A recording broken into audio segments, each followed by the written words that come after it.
What's up everyone? Welcome back again to my YouTube channel.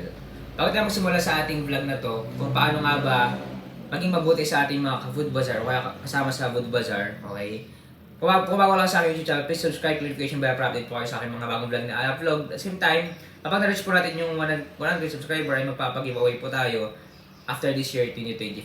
Alright, so punta tayo sa ating vlog. Kung makita niyo po yung thumbnail, yung picture po namin nasa food bazaar.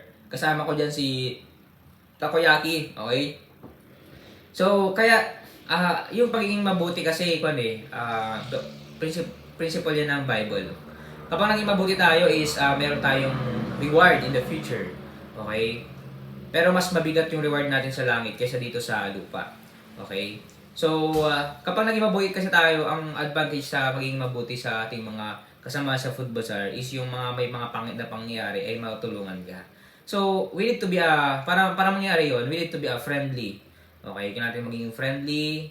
Okay, kausapin natin sila, kamusta ka, ganito, ganyan. Hindi dahil sa yung competition hindi natin matatanggal yung competition. Pero, kahit pa paano ay mapagkaibigan tayo. Okay? Tapos, kung merong sobra dun kung kumita tayo, malaking kita natin, may sobra dun sa ating binibenta, patikimin natin. Okay?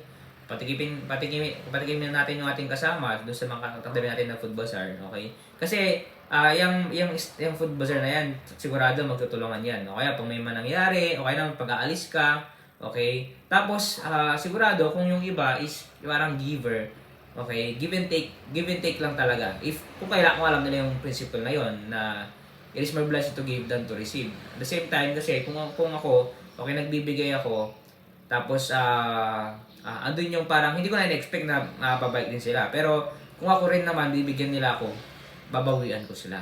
Okay? Kumbaga give and take kasi kung yung when it comes to good we are giver is we need to be a giver. Okay?